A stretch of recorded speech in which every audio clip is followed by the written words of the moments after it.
Estamos em mais um podcast, Conversa com Luana Ribeiro, e hoje nós vamos falar de um tema de fundamental importância, que é o Setembro Amarelo, que, por sinal, é uma lei de minha autoria, a Lei 3.440, que institui o combate à prevenção ao suicídio.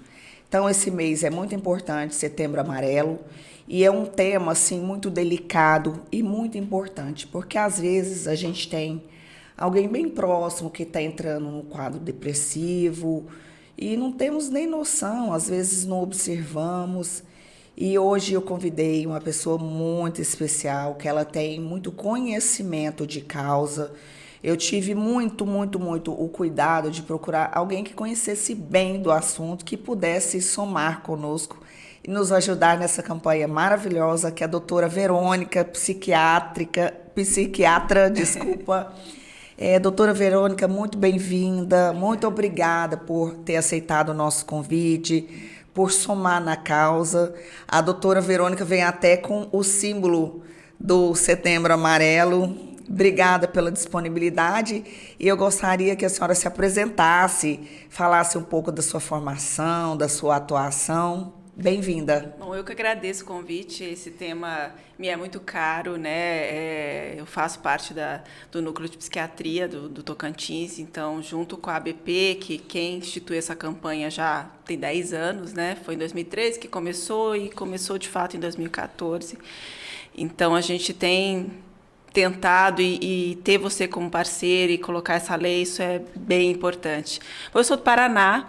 Eu me formei no Paraná, na Estadual de Maringá, fiz a residência em psiquiatria em Curitiba, pela PUC, e aí depois eu vim para cá, meu marido daqui, e estamos aí já tem 10 anos. Eu sou professora da UFT, no curso de medicina, sou supervisora também da residência de psiquiatria da UFT, e estamos aí atuando. Pois é, e nós estamos aí no Setembro Amarelo, que é muito importante e é muito delicado também, um assunto muito delicado. Então, assim, quais são os sintomas, o que a gente pode fazer, como é que a gente percebe que uma pessoa está triste, está depressiva, porque às vezes uma pessoa comete o suicídio e ninguém nem imaginava que essa pessoa tinha algum problema. Problema todo mundo tem. Sim. Não tem como fugir disso, né? Então, assim, quais são os indicativos, os sinais, os sintomas? Então, claro que a maioria das pessoas que tentam suicídio tem algum transtorno de humor, né? Depressão, ou transtorno bipolar, mas nem todas, né? Mas, assim, o principal que você sempre tem que observar mudanças no comportamento, por mais sutis que seja, né? A pessoa está se isolando um pouco mais, geralmente ela dá alguns sinais, ela fala em algum momento que acha que a vida não está valendo a pena, que aquela situação estressante está muito difícil de aguentar. Tem pessoas que começam a ter comportamentos que a gente chama de comportamentos de risco, né? Começa a beber mais do que o normal, se expor, correr mais de carro, mostrar alguns sintomas, alguns sinais assim que você tem que ficar alerta. Adolescente, principalmente, às vezes começa a se machucar, começa a se isolar, começa a não querer falar, ficar longe dos amigos. Eu acho que, dentre os principais sinais que a gente percebe, é o isolamento. Às vezes a pessoa ela começa a falar e não é ouvida, ela começa a se isolar. Hoje em dia, as pessoas às vezes mostram esses sinais na internet. Às vezes é interessante você perceber o que ela publica, começa a publicar muita coisa negativa, muita coisa que vai para esse rumo. Hoje, felizmente, se alguém coloca lá no Google, depois você testa, maneiras de cometer suicídio, ela vai ser direcionada para grupos de ajuda, para chat. Você está precisando de ajuda? O que está acontecendo? No Instagram também são mecanismos que achamos para ajudar. Então, a pessoa ela busca e ele é direcionado a isso.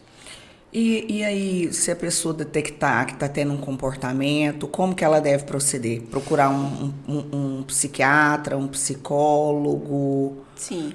A primeira coisa, né? Até esse ano o tema da campanha é peça ajuda, né? Se precisar, peça ajuda. Levar um profissional mais próximo, psiquiatra, psicólogo, o que tiver disponível, né? Porque a gente sabe, por exemplo, você está em Palmas, né? Aqui a gente sabe, tem psiquiatra, a gente tem o serviço o CAPS, né? Que é o Centro de Atenção Psicossocial, que é aberto à população, você pode ir lá espontaneamente, alguém da equipe vai atender, mas a gente sabe que no interior isso não é disponível, né? Então, primeiro profissional de saúde que tiver, por isso que é importante informação, para que todos tenham acesso a isso, né?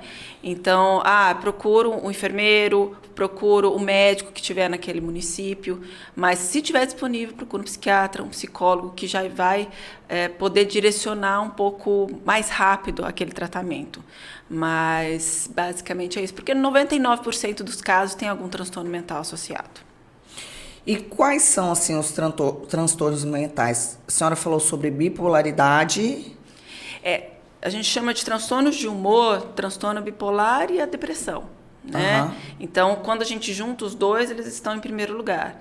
Aí depois tem transtorno por uso de substâncias, né? Dependência química, transtorno de personalidade, alguns transtornos psicóticos também. Isso às vezes as pessoas não sabem ou não falam. Pacientes esquizofrênicos em crise, ouvem vozes falando para ele fazer alguma coisa contra ele mesmo, então é um fator de risco. O transtorno bipolar em crise, porque o que é o transtorno bipolar, né?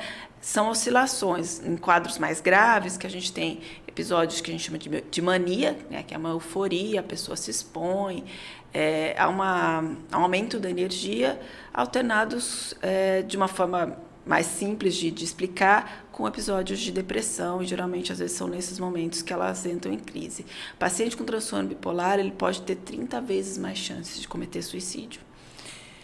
E as pessoas, por exemplo, que estão endividadas? Porque também existem muitos casos de pessoas que estão com dívida, por exemplo. Sim. Aí a gente entra no que a gente chama de fatores de risco. Esse é um fator de risco, né? Desemprego, relacionamentos, né? Rompimentos de relacionamento, Isso. Perdas de pessoas queridas, próximas, né? Morte de pai, mãe, filho. Então, isso são fatores estressantes, principalmente se a pessoa ela não tiver um suporte ali e não souber lidar, não tiver, naquele momento, condições de lidar com aquilo, é um fator de risco muito importante. Porque tem os fatores que não são só dos transtornos de humor, né? Sim. Que são os fatores sociais, como a senhora Exato. colocou, o desemprego, o endividamento. E aí, o que falar para essas pessoas? Buscar um tratamento? Buscar suporte, né? Porque essa pessoa ela precisa de suporte. Você não vai conseguir resolver o problema financeiro dela, né? E aí a gente tem que... O que não tem remédio, remediado está, Exato. né? Exato. E aí essas pessoas que estão endividadas também correm mais risco de desenvolver um quadro depressivo, quadro de, por exemplo, de dependência de álcool, né? Muitos acabam afundando como fuga, né? Eu não consigo lidar com aquilo que está acontecendo ali, eu não consigo ver uma saída, eu vou buscar uma forma de fugir. Então, eu vou beber, eu vou usar drogas, eu vou me expor a outras situações. Então, a pessoa ela busca fugas, como ela não sabe lidar. E aí, se você está ali disponível, olha, eu estou aqui por você. Compulsão alimentar. Compulsão alimentar é uma delas, transtornos alimentares é um dos transtornos que a gente coloca. E por falar em compulsão alimentar, tem as pessoas que fazem a cirurgia bariátrica e às vezes que resulta, que culmina com a pessoa entrando em depressão e tirando a própria vida também. Infelizmente, né? Infelizmente. Porque muitos casos, e aí a gente fala infelizmente de novo, tem um transtorno de base antes daquela obesidade, que é uma doença também. E às vezes tem um transtorno mental que nem sempre é tratado antes da cirurgia, né? Então, às vezes já tinha uma depressão, que é às vezes o que desencadeou aquele comportamento, aquele transtorno alimentar.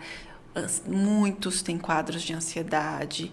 E uma coisa que a gente... Quadros de ansiedade, por exemplo, tem aumentado muito, né, na nossa sociedade, com esse acesso à informação, à tecnologia. Que é um outro problema. E é um dos transtornos mentais mais prevalentes no mundo. O Brasil é o país mais ansioso do mundo. Né? Essa ideia de que o brasileiro é tranquilo, balela. Né? O brasileiro ele é ansioso, ele tem muito transtorno de ansiedade e é, às vezes, muito subvalorizado, às vezes, por alguns profissionais de saúde. A pessoa chega em crise de pânico num pronto atendimento, sofre preconceito. Nós tivemos um caso clássico aí, público, do cantor Wesley Safadão, sim, que resolveu dar um tempo na carreira porque ele estava com uma crise muito grande de ansiedade. Sim. E que bom que ele pôde perceber, pôde dar um tempo para se cuidar, porque às vezes as pessoas não compreendem também que elas estão passando por um problema, né? Sim. E sofrem muito preconceito. Eu acho muito importante e válido quando pessoas públicas expõem essas dores que elas estão sentindo, mostram que, assim, todos podemos adoecer, né? E não é frescura, né? Ela não adoece porque quer. Assim, é muito delicado. Por exemplo, no caso da política. Um líder político, ele não pode demonstrar fraqueza. Um líder religioso não pode demonstrar fraqueza. E nós tivemos um caso bem marcante, que foi o padre Marcelo Rossi, que inclusive publicou um livro, que ele teve um quadro depressivo bem grave, e assim, então assim, você tem aquele negócio de querer esconder, que as pessoas não percebam que você está passando por um quadro depressivo, quando você é um líder religioso, uma pessoa política ou uma pessoa pública, que é no caso do Wesley Safadão, que é um cantor, que sim, sempre tem que mostrar que está bem, tem que mostrar uma imagem, tem essa questão também, né? Sim, isso é adoecedor, né? Você ter que ficar desempenhando um papel o tempo todo, isso cansa. E essa ideia da fraqueza também, que é ruim, né? Não é fraqueza. Né? Ninguém adoece porque quer, ninguém chega para alguém que está diabético e fala, olha, você está assim por fraqueza sua, né? Você está assim porque você quer, né? A pessoa, estou usando óculos, não, você está usando óculos porque você quer, não precisa disso, né? E aí que o preconceito, a gente chama isso de psicofobia, contra as pessoas que têm transtorno mental, é algo assim que é uma coisa que nós, psiquiatras, temos lutado muito contra, sabe? Antigamente o povo falava assim, falta de peia e falta de vergonha na cara. Se fosse antigamente, ainda falta do que fazer. E não é. As pessoas, o pessoal fala que... até uma pessoa recentemente, eu vi uma pessoa falando assim, tá na moda falar que você é hiperativo, falar que você tem transtorno de ansiedade, falar de autismo, e não é moda. Ninguém é hiperativo porque quer, ninguém é ansioso porque quer, e tem um preconceito, você vai no psiquiatra, é louco. Sim. Então, assim, há um grande preconceito com relação a isso na sociedade, né? Igual você falou antigamente, infelizmente, não é antigamente. Tem diminuído? Tem. Mas ainda há muito ainda ouço muitos pacientes falando isso. Falam para mim que é falta de Deus, que é frescura, eu tô assim porque eu quero. Em algumas falas até muito misóginas, né? Falta de homem, né? Às vezes no caso das mulheres. É bem complicado mesmo. Sofrível, né? E assim, eu brinco com os pacientes, eu falo, ninguém faz selfie quando vai no psiquiatra, né? As pessoas fazem selfie em todos os médicos. Ninguém fala, olha, eu tô aqui no psiquiatra. Os pacientes me olham assim e falam um oi bem distante. Não me importo com isso, eu tô só falando que, assim, existe esse preconceito ainda.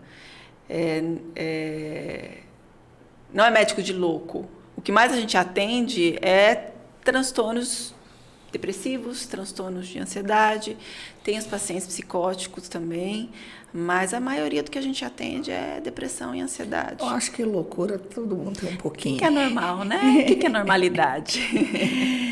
Eu ouço muito falar também, assim, do preconceito das pessoas que tomam a medicação controlada, né?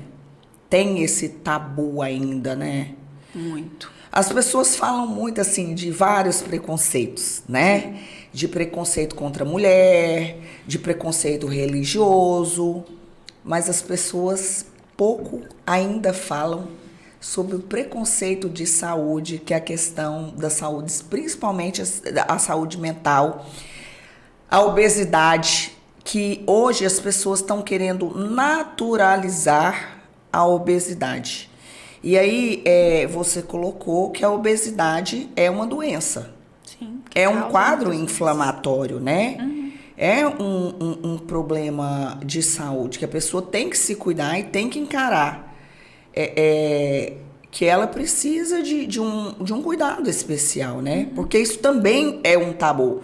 Se você normaliza o que não é sadio, então você está escondendo um problema. É praticamente isso, né? Sim. Inclusive na questão das doenças mentais, o preconceito, o tabu ainda é muito grande. Como a gente faz para superar isso? Através da informação, né? Você começar a fazer o que a gente está fazendo aqui, conversar sobre isso, a gente mostrar que aquilo, às vezes a pessoa está sentindo tanta coisa, igual você comentou antes, eu li um livro e aquilo me abriu os olhos para muita coisa. Entendeu? Às vezes, através da informação, a pessoa ali fala, poxa, eu não estou assim porque eu quero, eu estou sentindo tudo isso. Eu tenho para onde? Onde que eu vou buscar ajuda? Como é que eu faço? Né? É aí que a gente, falando sobre a psicofobia, que é uma coisa que a gente tem falado muito, né? Dia 12 de abril, que é o dia que a gente fala sobre a psicofobia, que é o dia do aniversário do Chico Anísio, que foi alguém que falou abertamente sobre o quadro depressivo que ele tinha. Ele falava que se ele não tivesse se tratado, ele não tinha produzido 20% do que ele produziu ao longo da vida. E aí você falou num personagem muito famoso, importante, do humor da cultura brasileira, né? Então, como ele tinha essa questão dessa psicofobia, cada personagem era talvez um pedaço de algo que tinha dentro dele. Sim, sim. Né? Que na vida a gente desempenha vários papéis, né? E no caso ele pôde expressar através das artes e pôde ajudar com que as pessoas soubessem e buscassem se tratar. Sim. É muito importante mesmo essa questão de falar sobre o assunto, de conversar com o tema, de procurar alguém que está perto. O brasileiro, ele não tem muito o hábito da leitura, mas hoje é muito mais fácil porque você consegue tudo no celular, você tem muito mais acesso à informação. Sim. A gente também está entrando em uma outra era, que é da inteligência artificial, né? Que dá muito acesso à informação. Você colocou aí, se a gente colocar no Google sobre suicídio, você pode achar uma ajuda, né? E nós temos também o Centro de Valorização da Vida, né? Que é o 188, se você se sentir necessidade de conversar, são profissionais que vão estar ali para te acolher, para te compreender e para te entender. Sim, para ser ouvido, né? Mas é bem importante buscar ajuda, um local também para ser atendido. Profissional, né? Hoje em dia, até às vezes você não precisa ser físico. Hoje em dia a gente tem psicólogos, psiquiatras que atendem online. Eu atendo online, tem várias situações. E a questão das medicações, doutora? Como é que esse tratamento é feito? Olha, vai depender do transtorno de base, né? Se eu tenho alguém que está com quadro depressivo, vamos falar da depressão, que é o que a gente mais vê, né? Eu tenho que tratar aquela depressão. Às vezes, no começo, eu preciso de uma vigilância maior. Então, eu sempre converso com o paciente, falo, olha, em quem você confia? Porque eu preciso ter alguém de retaguarda, né? Eu preciso que tenha alguém para quem eu possa conversar sobre isso. É uma das únicas situações que a gente pode quebrar sigilo. Não tudo, mas assim, olha, quando há um risco de suicídio, a gente pode quebrar o sigilo de falar, olha, eu sempre falo para o paciente, olha, eu vou falar para a pessoa que você confia sobre isso, porque eu preciso. né? Então, nesse primeiro momento a gente precisa, mas a gente usa antidepressivos.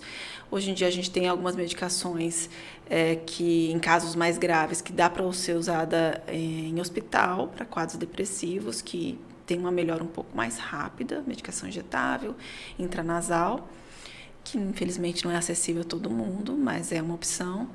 E, por exemplo, transtorno bipolar, eu vou utilizar estabilizadores de humor para tirar aquela pessoa da crise. A pessoa está com risco de suicídio por conta de uma dependência química, eu tenho que tratar, tirar ela daquele vício, né? Tratar aquela dependência química. Então,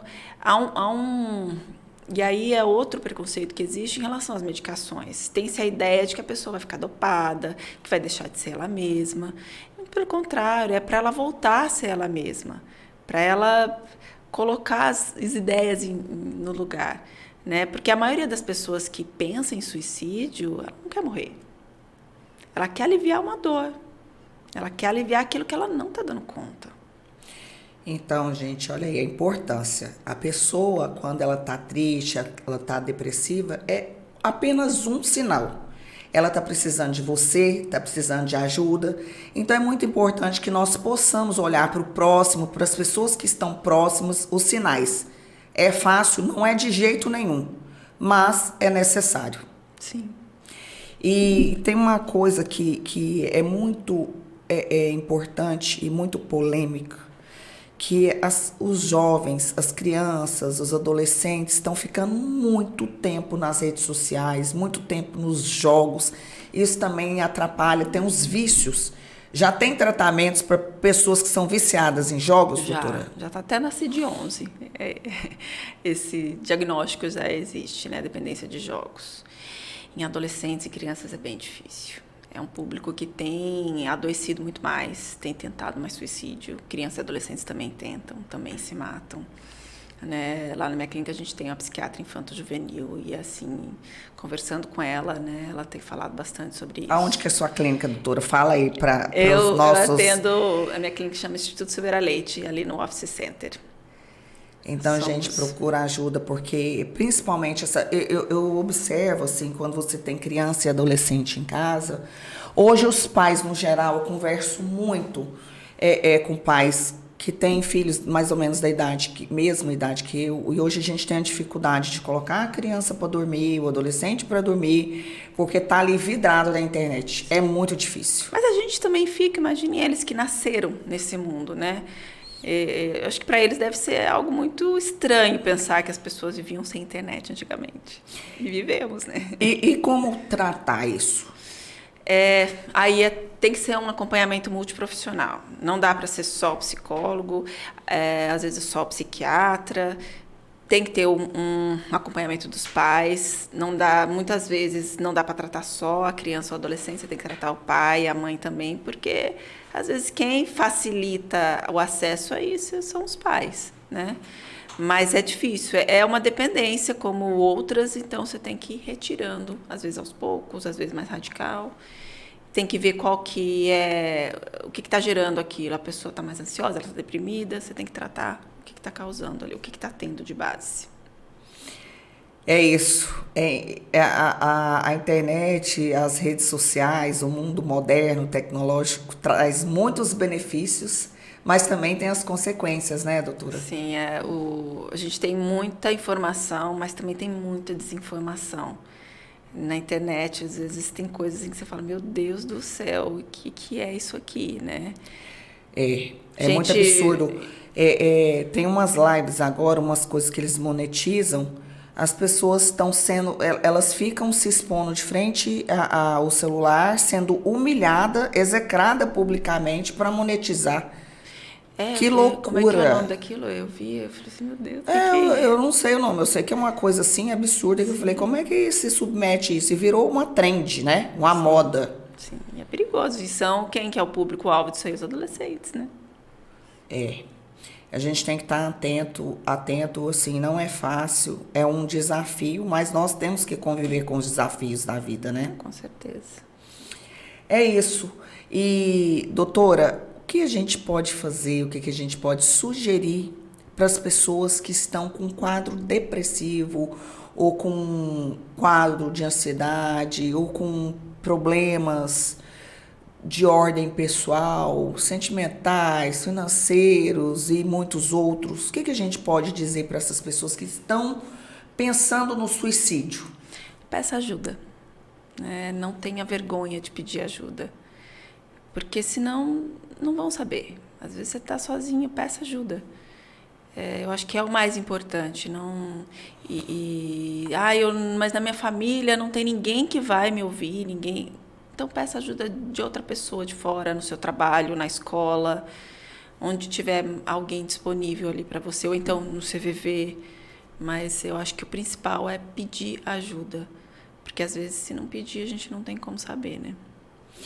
Gente, ninguém sabe o que o calado quer. Então, se você está com algum problema ou tem alguém próximo a você com problema, busque ajuda, porque eu tenho certeza que um bom tratamento, um bom acolhimento faz a diferença e transforma vidas. Eu estava conversando com a doutora antes da gente começar o programa sobre uma psiquiatra que ela é muito conhecida, muito renomada, que é Ana Beatriz Barbosa e Silva, e eu estava contando para ela que eu sou hiperativa e que esse livro transformou a minha vida, que é Mentes Inquietas, da Ana Beatriz Barbosa e Silva, e hoje eu acompanho muitas coisas dela no canal do YouTube, que eu gosto muito. Então, assim, às vezes até um livro, às vezes um vídeo, um filme que você pode assistir, um bom bate-papo, pode te acolher, pode te ensinar a conhecer a si mesmo, a olhar para dentro de si. Hoje tem tudo tão acessível, né? Principalmente nas redes sociais.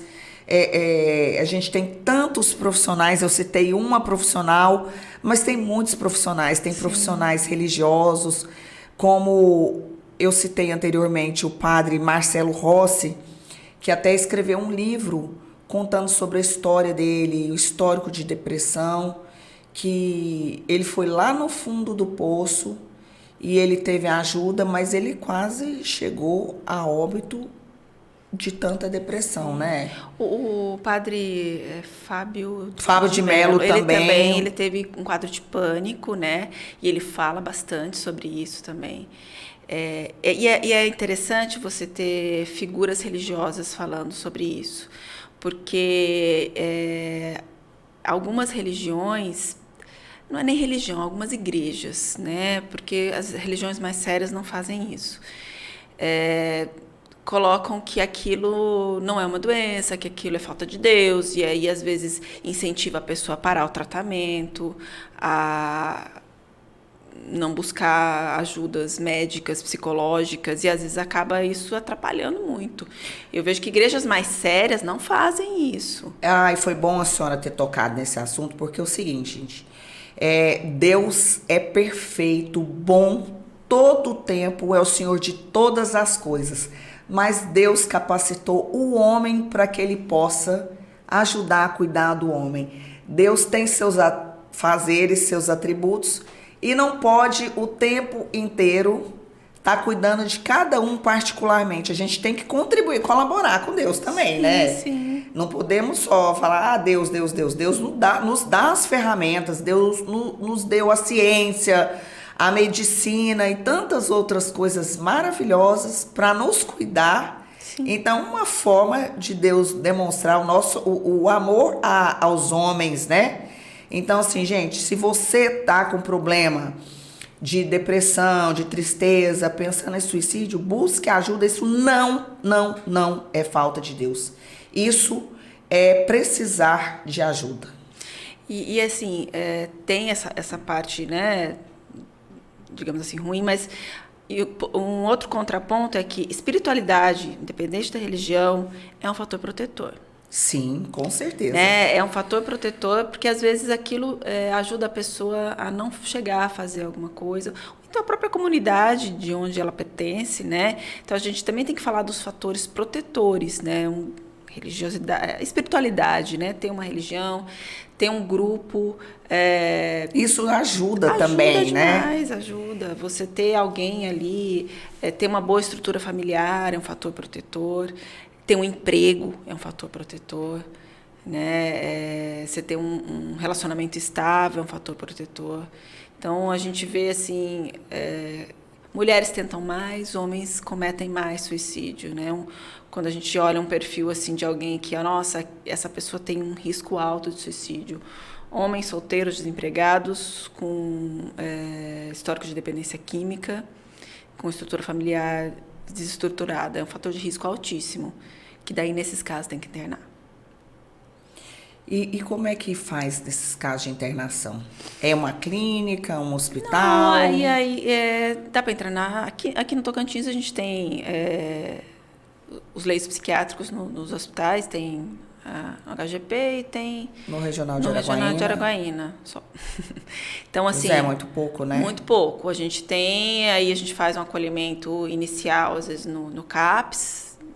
Se for em caso de dependência química, tem o CAPS, álcool e drogas. Mas a internação, às vezes, é feita até de forma involuntária, em alguns casos em que tem risco grande. É até sair daquele risco maior. Mas é no hospital, né? A gente não tem, hoje, no Tocantins, uma clínica voltada especificamente a isso. Entendi. E aí, então, por exemplo, se a pessoa fala, eu não estou bem, me interna. Vai para o hospital. Aí a pessoa fala que besteira, você não está precisando. Mas é a pessoa que sabe que está precisando. Ela está falando.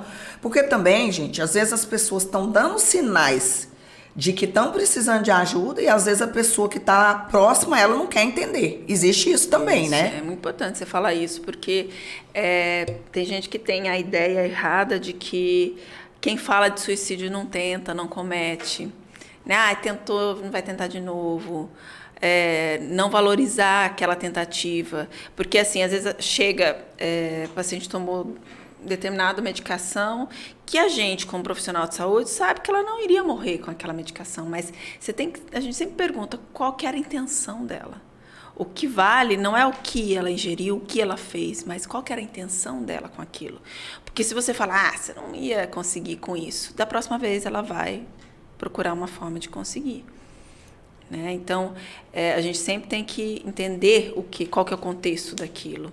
E achar que quem tentou não vai tentar de novo, ou que aquilo é só para chamar atenção, é um erro, né? E geralmente tentativas prévias é um fator de risco bem grave.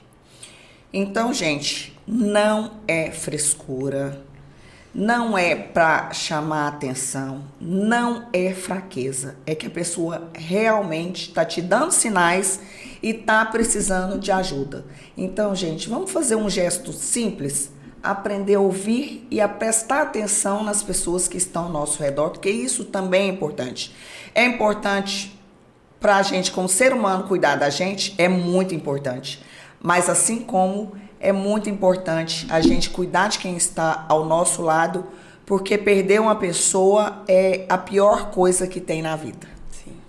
Inclusive, falar em perder uma pessoa, quando eu perdi o meu pai, quando meu pai partiu, eu acredito que eu tenho um problema muito sério para lidar com a perda, com a morte. Eu passei por um quadro assim, eu vivi um luto absoluto, assim, profundo, e o mundo continua, e você tá lá. Sim. E aí você tem que buscar forças aonde não tem. Eu, graças a Deus, eu tenho uma família que me ajudou, me acolheu, mas foi um momento muito difícil da minha vida. E a senhora colocou aí o luto. Então, gente, não é porque a pessoa quer, não é frescura. É porque cada um lida com seus sentimentos de uma forma. Sim. E o luto não tem prazo. Antes a gente falava, até 6 meses. Não tem prazo. Cada um sabe o quanto aquela perda vai ser sentida, né? É muito doloroso. E cada um sabe o valor da sua vida, a dor da sua vida, o que passa. Cada um sabe a dor e a delícia de ser. Então, gente, empatia, amor e respeito ao próximo. Com não certeza. É isso, doutora? Empatia, principalmente. E se você estiver precisando de ajuda, procure ajuda. Doutora Verônica, muito obrigada. Foi assim uma grande alegria tê-la aqui conosco num tema assim tão importante, tão relevante para a sociedade, aonde as pessoas têm uma dificuldade muito grande de falar. Então, assim, a sua importância aqui, falando com as pessoas, distribuindo, compartilhando o seu conhecimento foi maiúsculo, foi assim imenso. Muito obrigada. E a doutora já tinha feito um vídeo anteriormente para a campanha a nosso pedido. Obrigada, doutora, por sempre estar nessa luta, nessa causa. Eu acredito que, assim, Deus coloca as pessoas na nossa vida e tudo tem um propósito. Sim. E o seu propósito é lindo, é nobre, é maravilhoso, que é médica, psiquiatra e ajuda a salvar vidas. Não só de pessoas que estão com pretensão de suicídio no Setembro Amarelo, mas muitas outras coisas que são tabus e precisam de ser quebrados e precisam de ser encarados de frente. Parabéns pelo seu ofício e por ajudar o próximo. E, infelizmente, está acabando o nosso podcast. Deixa seu recado aí para as pessoas que precisam de ajuda. Eu agradeço mais uma vez pelo espaço, né? Pela sua lei, tudo isso que você tem colocado para a gente. E aí, vou retomar aquilo que eu falei. Peça ajuda, né? Eu acho que é o principal e a gente está aqui para isso, não só em setembro, mas o ano inteiro. Isso é o mais importante, gente, não só em setembro, o ano inteiro. Obrigada, doutora. Esse foi mais um podcast Conversa com Luana Ribeiro. Foi muito bom estar com vocês e vamos prestar atenção nas pessoas que estão ao nosso redor o ano inteiro. Amor e empatia, parceria, companheirismo sempre. Um beijo grande, até a próxima e viva a vida. Até mais.